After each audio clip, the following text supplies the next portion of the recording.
Hi உறவுகளே, welcome back to my channel. இன்றைக்கி channel என்ன வீடியோ அப்படின்னா, ப்ரெட்டை வச்சு ஒரு ஸ்பெஷலான ஸ்வீட்டு தான். என்ன ஸ்வீட்டு தானே பார்க்குறீங்க? ப்ரெட் அல்வா. ப்ரெட் அல்வா யாருமே பிடிக்கலை வேணாம் அப்படின்னு சொல்லவே மாட்டாங்க. இன்னும் கொஞ்சம் இருக்கா அப்படி தான் கேட்பாங்க. அதுக்கு எப்படி செய்யலான்னு பார்க்கலாமா? வாங்க. ப்ரெட்டை பொரிச்சும் செய்யலாம். நாங்கள் பொரிக்கலை. ப்ரெட்டை மிக்சியில் அரைச்சி எடுத்துக்கோங்க. அரைச்சி எடுத்து தனியாக வச்சு ஒரு கடாயில் நெய் விட்டுக்கோங்க. கொஞ்சம் நிறையா நெய் விட்டுட்டு அரைச்சி வச்ச ப்ரெட்டை இதில் சேர்த்து வறுக்க போகிறோம். இந்த கலரில் இருக்கிற ப்ரெட்டு வறுத்ததுக்கப்புறம் கொஞ்சம் ப்ரௌன் கலரில் மாறும். கருக விடக்கூடாது. கொஞ்சம் பரவாயில்லாமல் வறுத்து எடுத்துக்கோங்க. அப்போ தான் டேஸ்ட் அதிகமாக கிடைக்கும். திருப்பி அதே கடாயில் தண்ணி கொஞ்சம் தேவையான அளவு ஊற்றிக்கோங்க. அப்புறம் சுகர் சேர்த்துக்கோங்க.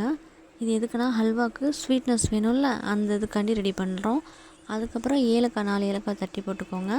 இன்னொரு கடாயில் நெய் விட்டு பிளாக் கிஸ்மிஸ், முந்திரி, ஏலக்காய் இவனையும் நெய்யில் நல்லா வறுத்து எடுத்துக்கோங்க. வறுத்து தனியாக வச்சுக்கோங்க. இந்த சைடு பார்த்தா சீனி கொதிக்க வச்சோம்ல, அந்த தண்ணி நல்லா கொதிச்சிருச்சு. அதில் நம்ம மிக்சியில் நல்லா அரைச்சி வச்சு அதுக்கப்புறம் நெய்யில் வறுத்து வச்ச ப்ரெட்டையும் இதில் சேர்த்துக்கலாம். சேர்த்து நல்லா கிளறணும். கொஞ்சம் கூட திரண்டு வரக்கூடாது, கடாயில் ஒட்டவும் கூடாது. அந்த அளவுக்கு கிளறணும்.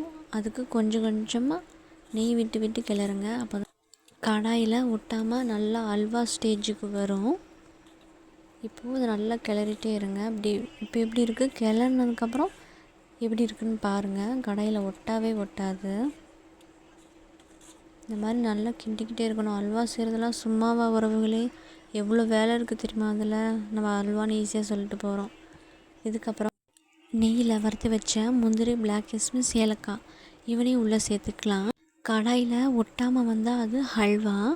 அதுவே அங்கங்கே திட்டாக ஒட்டி வந்துச்சுன்னா அது கேசரி. ஹல்வாக்கும் கேசரிக்கும் வித்தியாசம் இருக்கு உறவுகளே.